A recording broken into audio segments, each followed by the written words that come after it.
Good evening. Welcome to Expat Insights. I'm your host Raju Mandhyan. Here at Expat Insights, we take external views of internal successes by foreigners, expats and immigrants who have made Philippines their home. Tonight, we are extremely fortunate to have a person who was Philippine-born but has become a universal citizen for the last 30 years. And he has studied multiple sciences, martial arts, yoga, meditation, energy, name it, and he's done it. For the last 30 years, he has written 5 books, several DVDs and CDs, and he has trained and coached 150,000 people across the world. Engineer by profession, today a master, our guest tonight, a Filipino by birth, but a universal citizen tonight, Master Del Pay, to talk about maximizing performance. So welcome to Expat Insights, Dr. Thank you, Raju, and thank you for inviting me here. All right.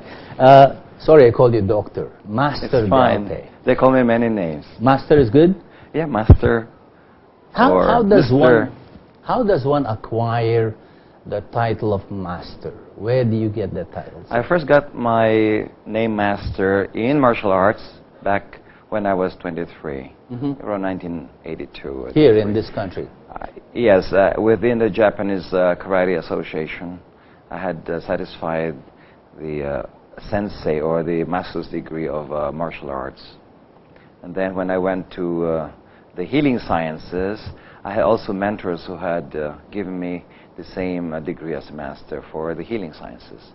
So I had several teachers who had baptized me with the word master. Master. So how do you feel about being a master? Well, I feel the same. Yeah, you feel it's like when you are, before you get a PhD or the doctor's degree, you feel so good during the process. Yeah. After you achieve that, your desire is finished and you feel normal. Or you go back to being the same person. Or same person, and you have to go for the next step. Yeah. Anyway, Dr. Del Pay, I keep calling you Doctor. Master Del Pay, before we talk about all the sciences that you have mastered and the things you do across the world, give us a little background on yourself, your childhood in the Philippines, and what brought you to this stage in life where you have become a sage.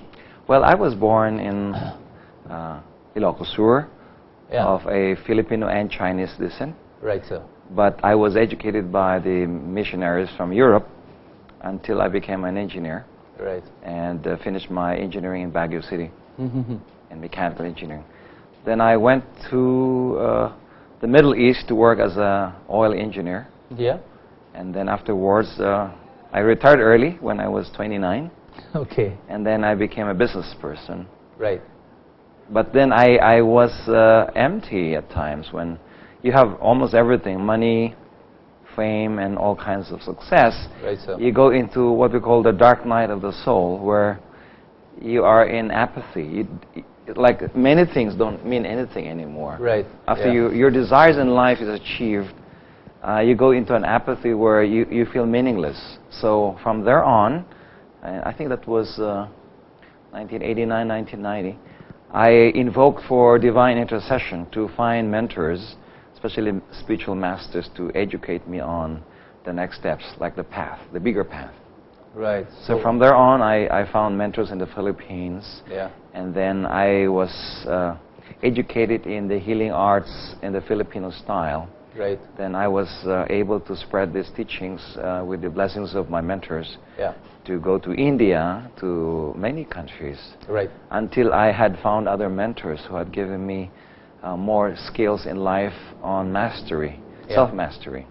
So I found one in the Himalayas who taught me immortality and the higher yogic traditions. Taught you immortality. Yeah, the science of immortality and the continuity of consciousness.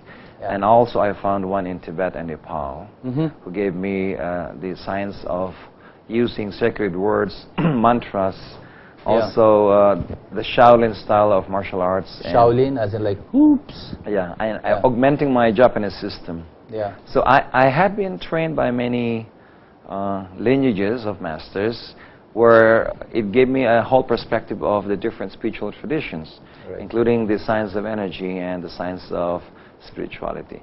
Then I migrated to New York City and lived there and became a an American citizen, and now residing in Houston, Texas. Houston, Texas.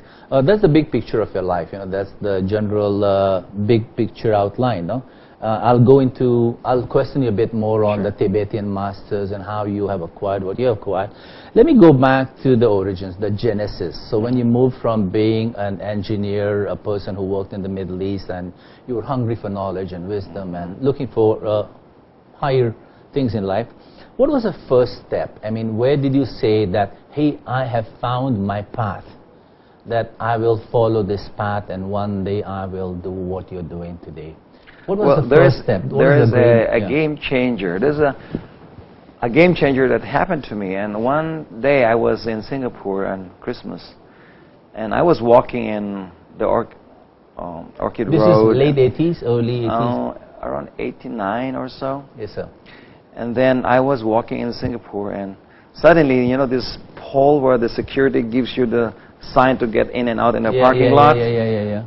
It hit me almost on the tip of my nose with this 2-inch pipe. Now, had I stepped a few seconds earlier, either I was paralyzed for life or I would have just been dead. You were walking, though. I was walking, and suddenly the security guard lowered the bang. Yeah. No, I think he mistakenly slipped the rope. Yeah. And so for a moment, I was standing there, you know, shaken, and at the same time unable to say, oh, this is like a second life to me. Right. So from there on, I said, if I were dead, if I had died, had you died, yeah, what would they say in my funeral? Had I achieved enough for humanity? Had I contributed enough for other people? So I said, in my mind, I said, I had enough money. I was famous in martial arts because I had been a champion in many years. Right, I had enough collateral in my reputation as a Toastmasters and other things. But then what would I have, you know, done for other people? Oh. So from there on, I promised myself that if this were my second life, this life, I would have to do better, so that in the eulogy of my funeral, somebody will be telling, and my relatives, my parents, or my friends would be listening to something more impacting and a breakthrough achievement in my life. So from there on, I promised that every day of my life, I would live as if I were dying tomorrow. And if I was serving, I would serve as if I would be living forever. So that was my promise and turning point. Fantastic. I must confess, actually something like that happened to me 3 or 4 years ago. I was driving late at night, and somewhere in Makati, I almost crashed into that pole. I was driving, and that would have gone through my neck. I just stopped in the nick of time. But I haven't done things that you have done, so congratulations. Now, tell us about so many sciences that you have mastered. In Philippines, you're handling 3 areas. You're doing law of timing, you're doing balancing life, and you're also doing Be Well Sciences. We have a minute before we take a break, but give us an introduction on, say, the law of timing. Well, this mastering time, or timing, not time, because it's not time management. It is the mastering of rhythm and timings and ebbs and flow. There are 7 cycles of your life. In 7 years, your soul has a cycle, and every year has a specific quality improvement or qualification of your behavior. And in 1 year, you have 52 days segment to qualify every cycle. So there's a time of your life that is better to make money than to do something else. But there's a time that it is better to be living a spiritual life than making money. So there's a cycle that you need to follow, like the seasons of the year, to qualify your best purpose every year, and your quality of energy output every 52 days. So if you are before your birthday, there's an energy that is destructive. This is called the death cycle. And after your birthday is the most positive time, where you tend to plant and it tends to grow. So there are cycles, and we need to respect these universal cycles. Doc, again, Master, I'll have to let you cite examples. We'll take the break and come back. Let's take that break and come back and talk to Master Del P in depth about the law of timing. I'm your host, Raju Mandhyan. Stay watching Expat Insights. Welcome back to Expat Insights, and we are talking to Master Del P, our subject matter being maximizing performance. And just before the break, Master Delpe introduced the law of timing to me, and I have to confess that I need to understand it better. So Master Delpe, can you go over the law of timing one more time? 7 lives, 7 stages. Okay. Slowly for us, please, if you don't mind. Well, there are. It's like there's a time in a year that you have the energy to destroy or release old patterns. Right. There's a time to create, like spring, you plant rice, it grows. Right, okay. And there's a time, like summer, you preserve. Seasons of life. Seasons of life. Okay. And these rhythms of seasons affects your psychological behavior, your way of thinking, your way of action, and also your spiritual and psychological conditioning. Wait, so you're saying the seasons that exist in the panahon, in the Yes. environment, Yeah. similarly there are seasons in my life. Because I call it the 7 secrets of God's clock, because God, the universe, has a clock that times everything. It's not any chaos or disorder.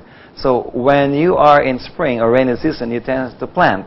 Springtime tends to grow and be robust. Yeah, okay. There's a time that you are in summer, you preserve, and winter tends to erode or die. All right, That cycle. Now, in your year, 365 days divided by 7 is around 52 days per cycle. Now, if you also look at the different biblical So a year is divided into 7 blocks. 7 blocks. Like there are 7 so days of creation. Okay, okay. And there's 7 archangels and the 7 days of each week. So that has a reference on why the 7 divisions. Okay. So these divisions of 52 days characterize and predispose you to certain qualities of behavior. Right. So if you were in your first cycle like 52 days after your birthday, there's more power, there's more discipline, there's more speed in your ways of life. Right. Whereas before your birthday, there's a destruction phase. It's like winter. Whatever you plant during winter when there's snow, it tends to die. So if you were married before your birthday, it is a high maintenance relationship compared when you were married after your birthday. Oh, hey, so there are times that your life can be changed by when you get married or when you incorporate your business. Wait, hang on. Let me get this right. So I'm born in June, and I got married in January. Okay. Now, so if I do things right after 52 days after my birthday, those things will be productive and healthy. Or you are the boss of the marriage. No, not just marriage. What I'm saying is if I start a project or a business, if I start it after my birthday, chances of its success? Yeah, success and power over situations is stronger. Now, in your case, if you were married in January, that's a 5th cycle. That cycle is harvest. Meaning to say you are in the control of the mind over marriage. Meaning to say financially or materially, you are grounding yourself more than love. All right. So that is more of a more successful. So it's more bountiful. Bountiful and harvesting in nature. If you were, for example, married in the middle of your birthday to birthday, that is a little bit more of a disaster. It's more difficult kind of marriage. It's a very emotional, very stressful, and it tends to lead into separation or divorce. I have plotted many people who were divorced and separated. They fall into a certain pattern of marriages. How about writing a book or starting a business or starting a brand new project? So the best timing for projects to be incorporated or launched is either first cycle, which is the first 52, or multiply 52 by 3, the 3rd cycle, which is a lot of more monetary equity. And on the 5th cycle, 5 times 52 is more harvest for positive outcomes. Right. But I would not suggest the middle of your birthday to birthday period and before your birthdays, like a month before your birthday. Those are more critical time to release and purge negative misfortunes or what we call mishaps. And where does this concept or this paradigm come from? Well, what school or did you the old schools of Rosicrucian had studied this concept, and I had studied very deeply. It is applied to my clients and coachees, and when I compute all the patterns of divorces, when cancer comes out or menopause manifests, there's a certain pattern. Right. including children's ADD and learning disorders. There's a time in the year that they become very, very worse, and there's a time that they become depressive. So I have seen a lot of patterns in my clients, Right. and I've taught even this to Sony corporations, to executives, to plot when to best launch their projects or their products to maximum outcomes. Cite a few examples in the business life or in the corporate world that you may have implemented this paradigm, this concept of law of timing. For example, a lot of Sony, if you want to. a lot of my clients hire me as a business intuitive consultant. Business intuitive consultant. To see what they do not see in normal sense. Right, yeah. Like in business sense, your logic cannot always predict the future. Okay. Forecast is not easy right now. There's a complex global affairs. So when I look at the patterns of people, there's a time to best launch a project. And mergers. When you want to acquire a company or there's a merger or acquisition, there's the best time to put them together. The alloy between two companies is also like the conception of the new idea called the new company. So I guide a lot of companies when to buy out and when to merge and when to incorporate a new branch, depending also on the birthday of the city or the independence of the country. All right. If your business is a national or federal business, then it is the national birthday or the independence day of the country. But if your local business is only Manila or Quezon City or New York, then you need to compute the birthday or the foundation day of the city. Even moving to a new location or building a new house or selling your old house, you have a certain best timing called auspicious time to be able to make the most equity or the return of investments of your... This is not Feng Shui? It's not Feng Shui, but you can call it the Feng Shui of time or timing. Right. Feng Shui is about geographical location. Yeah, more of geomancy on location, directions, and physical. Yeah. So another example, I just launched a book yesterday. That is September, that is June, July, August, September. That's the second section of my 7 sections of my life. Oh, okay. So it's not good. May I know your birth? June. June what? Do you want me to tell? Okay. June 8th, June 8th, June 8th. June 8th. Okay, June, July, August, June, July, August, September. Okay, this is a good time already to launch it. It brings a little bit more an impetus, a velocity, because third cycle is a good time to propose entrepreneurial spirits. More on launching the money aspect of your project. Okay. I'm safe. Had it been earlier, like a month earlier, it would have slowed it down. It would have been a disaster. Yeah, it is good for non-profit work, but not for launching a book for... Oh, the second quarter is good for non-profit. Yeah, for non-profit, for love affairs, for benevolent qualities. That is good. Second cycle. Third is for money. All right, fantastic. So that means my book will sell multiple copies. I hope that would be the next step. All right, thank you. Now, this works for corporations. It works for sari stores also. It works for even conception, delivery, and anything that you alloy, even partnership in business or in relationships. Health, habits. There are times that your health is challenged during the 7 years cycle. Like most people who are 48 to 49, 41 to 42, 34, 35, even 27, 28, even 6 to 7 year olds, they tend to be sickly during these times because this is like the destruction phase. Right. So there are years of your life that you are in a destruction phase compared to a creation phase. We copy the energy and quality of godliness. God is a destroyer, a preserver, or a creator. That is also in you every year. All right. Say that again. Preserver, destroyer, creator. Creator. Like spring. Creator, preserver, and destroyer. Preserver is like summer, and destruction is during typhoon time or winter time. It's like farming. It's like gardening. It is. We are in a process of adopting the quality of God's timing. That's why I call it the 7 secrets of God's clock. It's like a clock. Oh, so your seminar is called 7 Secrets of God. 7 Secrets of God's timing? Clock, yeah. God's clock. Like a watch. So when a company engages you and they say, Master, they'll pay and come and talk to us, how long does the interaction last? say ABC Corporation calls you and say, Master Delpe, we are going to start a new business, a new venture, a new product. What do you do and how long does the interaction I usually do around 2 to 3 hours That's of it, that's it.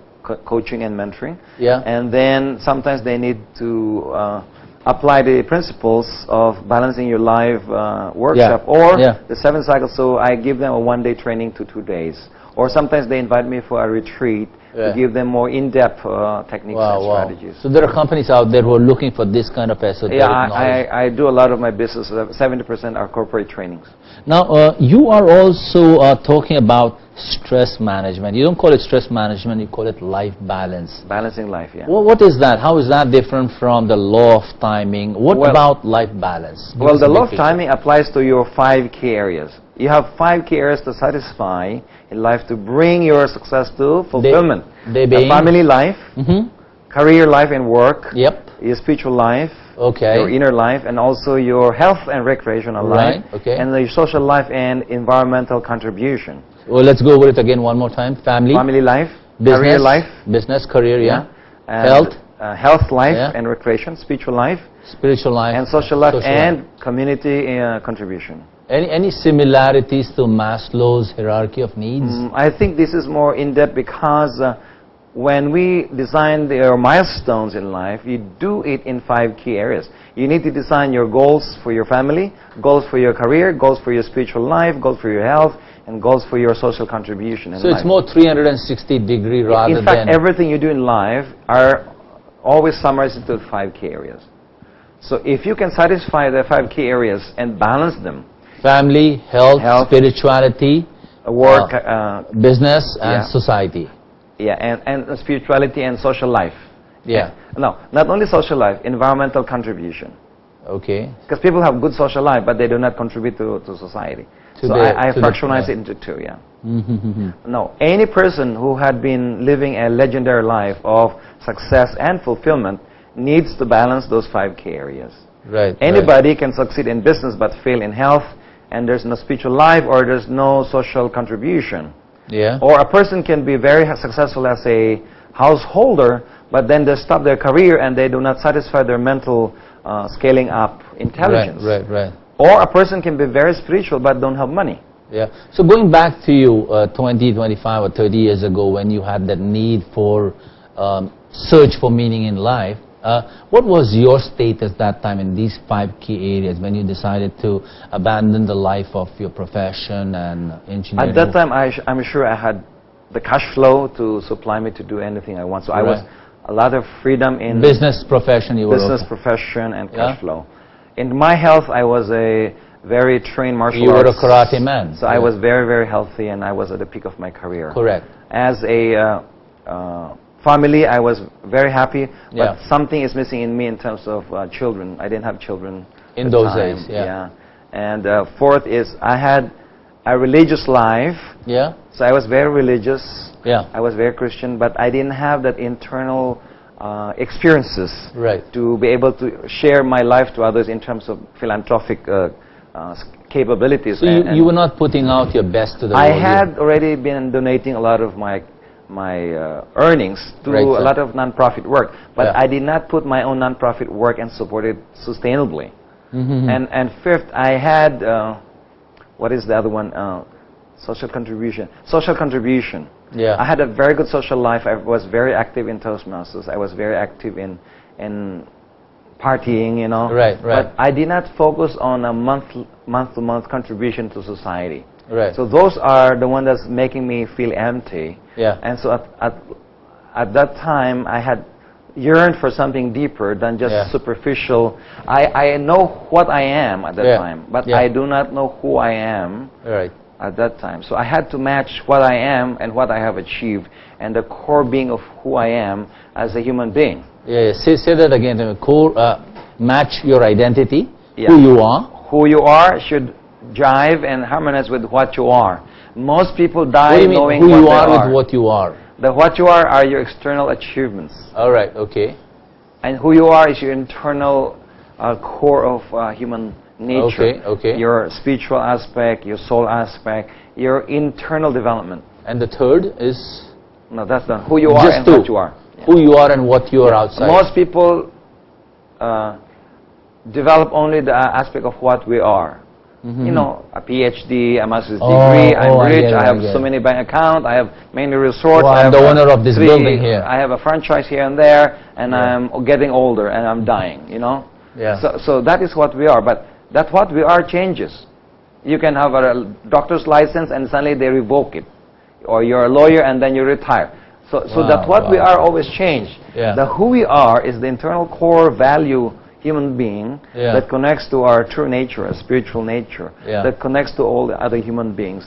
And that is very weak in most people who are successful. So what I've observed in my success is the inner core is not too strong, but my outer core was very profound. Those days. Those days. So what I had is, with my mentor's advice, I had to strengthen my inner core and spiritual nature so that it develops the wisdom and internal stamina to be able to connect and align and guide my external nature. I have 3 questions based on this discussion about internal and external, who you are and what you are. No? Number 1 is I want to know who were your mentors, if you can give us a description. And then I do understand that you have put out a lot of good stuff out in the world. You have done books and you have created businesses and associations. Start with anyone you want. You want to go back and talk about your mentors who have inspired you or who have brought you to the place you are today in life as an individual and as a community person. So take one.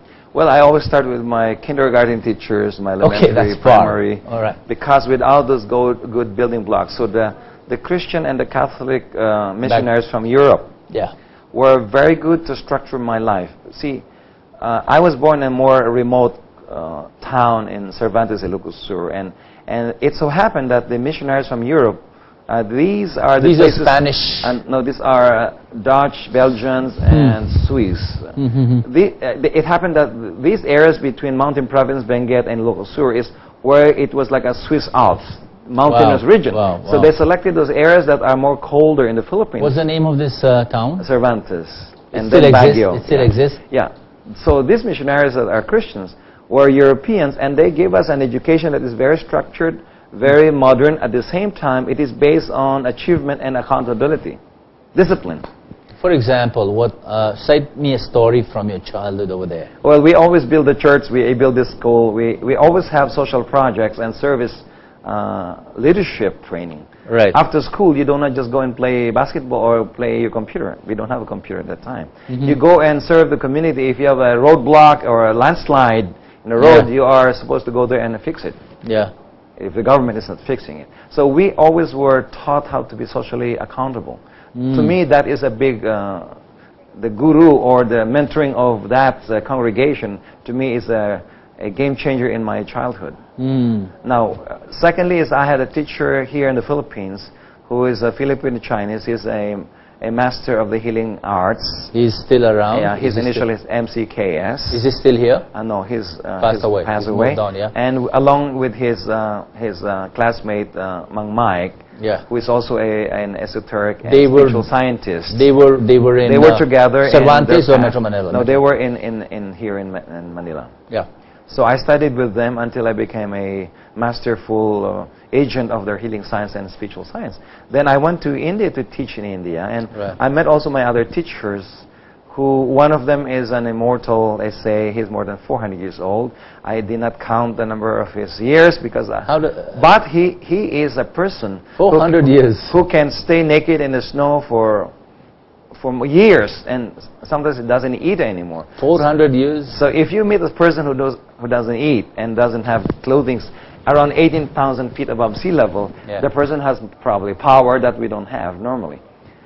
And also another one is I found him in Nepal and in Tibet area, and he is a Shaolin monk who is a master of 7 arts. And so his initial is HHJ. Is he still around? I don't know if it's alive, but I saw him last in 1998. Master Delpe, let's take a break and we'll come back and talk to you about this 400-year-old immortal person. I wish you'd brought a picture of him, but we'll take the break and come back. We're talking to Master Delpe. We are talking about maximizing performance and balancing life. I'm your host, Raju Mandhyan. Stay watching Expat Insights.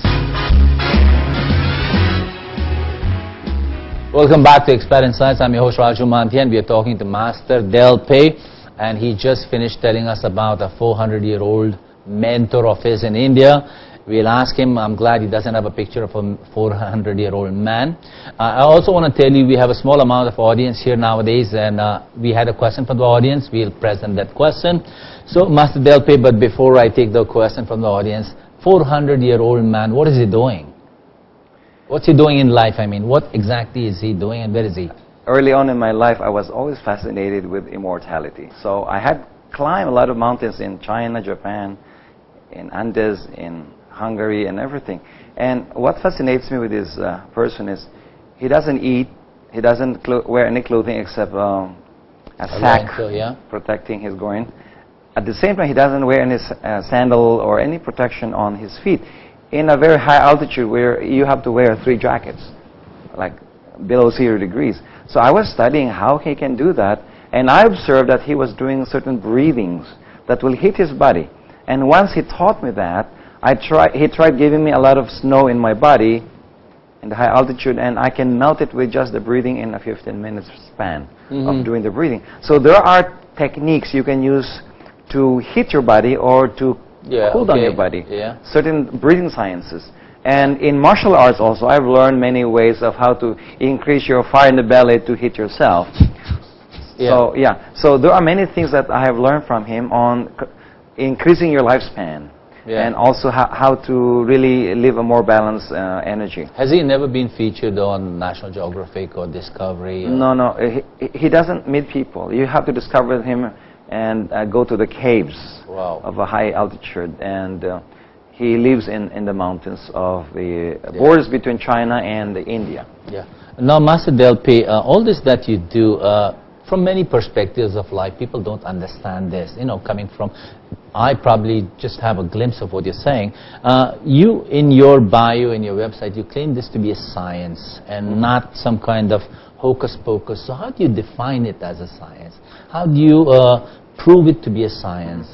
This long life, this balance, this 7 laws of timing, how is that a science? Well, in many years of my life being an engineer and entrepreneur, I did not believe everything that I was taught by my mentors. So what I did is I always revalidate and peruse on many of the principles. So a lot of philosophies I need to turn into a scientific systematic approach where I can replicate the effort and results and teach it to others. So I know the do's and the don'ts of every system that I have used, like energy medicine. So when I heal people with HIV and AIDS in Africa, for example, because I have launched a nonprofit work there, I have proven that I can help AIDS recover their antibodies and their immune system, the CD4s, and make them reduce their viral load with a measurement from the medical perspective. So I had done many times even for HIV and AIDS in Africa. For people with diabetes, for example, I can reduce their insulin dependency and also reduce or obliterate the side effects of diabetes in Any diabetics. of this has been documented? And we have a lot of anecdotal evidence by people who were healed through interviews. We have also comparative case medical registries of people who are willing to give their files. The problem is the files, medical people protect the files of clients and you cannot release their names. So that's another problem. What we are undergoing now a process of validating this with collaborators from the medical field where their names can be put as the investigator and I am just the life consultant coach for that matter. Now a lot of our scientific approaches of either meditation or the science of breath have been validated through brainwave scanning when you are breathing and doing meditation, what's happening to your brain waves. So those are very basic, but alongside with my scientific training for healing science or spiritual science are also a lot of corporate training, like my 8 types of leadership model, which I taught in a lot of corporations. And of course, my latest book is more on the power of the third eye and how to use it for corporate work, personal work, or inner development. So these books that are here, these are part of your output and your experiences in healing people and creating the science. Everything that I've written are all validated. Can you quickly let's browse this book? This book is a case study and teachings on not only how to meditate Yeah. scientifically, but what are the hidden dangers of yoga and meditation that most people do not know? Yeah. Millions of people today who are meditating and doing yoga can be endangered if they don't know some of the hidden dangers. If they do it not in the correct in the right manner, way, yeah. or the age bracket of that Yeah. kid might be too early for a certain kind of breathing. Yeah. For these 8 types of leaders, this is a psychological perspective. This is for corporates. Profiling the types of leaders in the world and how to become a global leader and how to understand the different kinds of leadership and be able to manage their expectations. Can you just describe one kind of a leader For example, type 1 is like the George Bush. They are the warriors, they are conquerors, the Napoleon and Alexander the Great. Autocratic. Yeah, very strong leadership style with will. Yeah. The type 2 are like the Mother Teresa, the Dalai Lama. They use the heart as leaders and wisdom. The type 3 are the Donald Trumps. They usually are entrepreneurs and philosophers. They always think of business. And the type 4 are like the Oprah Winfrey, the entertainers. The type 5 is like Einstein's. Democratic. More on the artistic types. The type 5s are like Einstein's. They're more technical left brain functions. Type 6 are more missionaries. Similar like multiple intelligences. Yeah, there are also 5 levels of intelligence that are honed by these different types. Like the type 6 are, say, Mahatma Gandhis, missionaries. Yeah. And the type 7s are more the organizers and infrastructure experts. And that type 8 are more combination of 3. This is your latest? Third Eye is one of my latest books. It was launched in India, even given to the President of India as a gift. And this describes the universality. The universality of the third eye and what religions have in common. Using the third eye pictures I depicted here.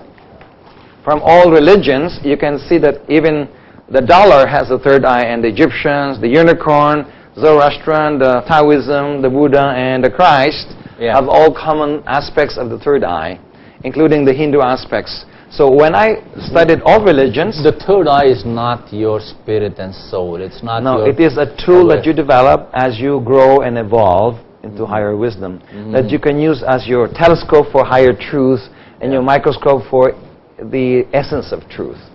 You can use it for business, you can use it to destroy old patterns, create new patterns, or preserve the wisdom of your life. And is this knowledge being used by any corporation currently? I have taught this to a lot of executives and CEOs and even political leaders to be able to transform themselves first and install conscience in their leadership and wisdom in their entrepreneurship. Master Delpe, these are interesting books, and I hope that you sell as many as I sell my book. No? Tell me about the 3 seminars you're running in the Philippines. So one of them happens on September 8th, and it's called Your Greatest Life. This happens at Rockwell by courtesy of the Executive Toastmasters Club of Makati. Can you tell us a bit about this, and then we'll give them the contact number? Yeah, I talk about living your greatest life on how to maximize the 5 key areas of life and harmonize them.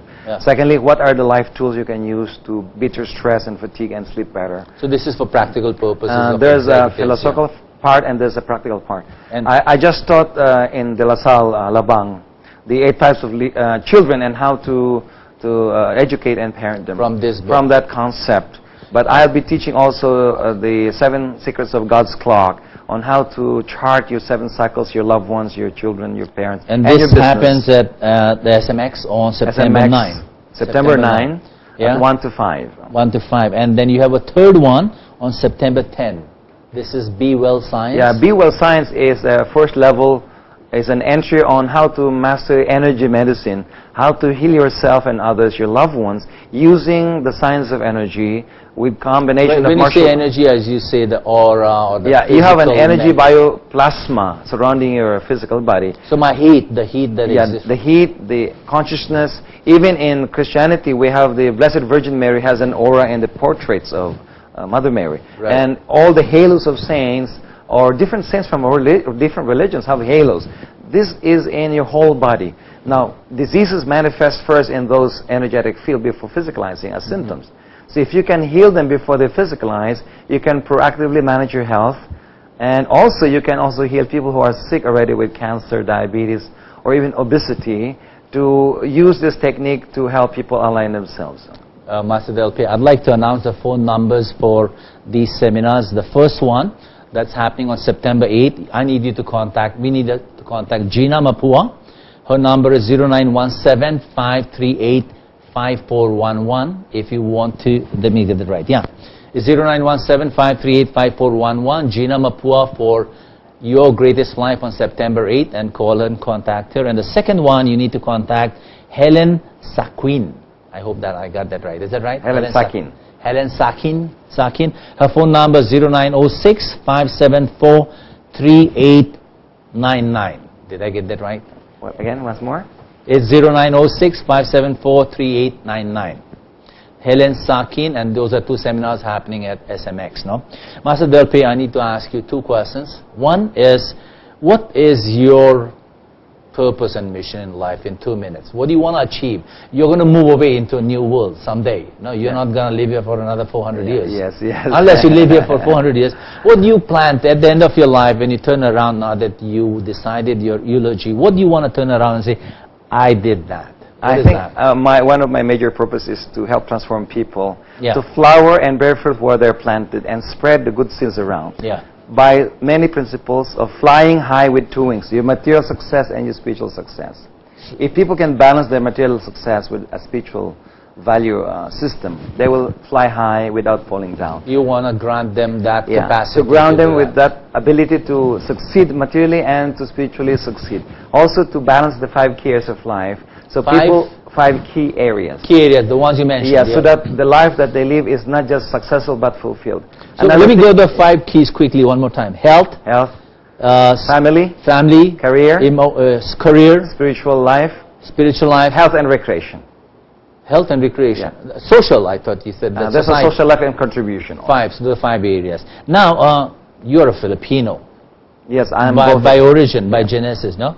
What is your wish and dream for the Philippines? What do you want the Philippines to be in, say, X number of years? I think if you cannot construct the future Philippines for the new Filipino, at least we can develop the new children and youth of the Filipinos to create the new Philippines.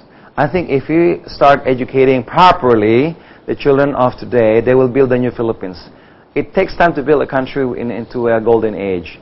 Secondly is to install wisdom in leadership, not only political but any kind of leadership in the Filipinos, and to bring wisdom in entrepreneurship, to spread the resources into a more meaningful use of money and resources to as many people as possible. Do you foresee this happening in the near future? It takes probably a few decades, but it's good to plant the seeds now and let a few leaders first absorb this principle of wisdom in leadership and entrepreneurship and conscience in business. Are we on the right track right now as a country, as a whole nation? Are we in the right direction? I think having conducted a lecture yesterday in De La Salle University with Alabang schools, I see the reception of parents and teachers.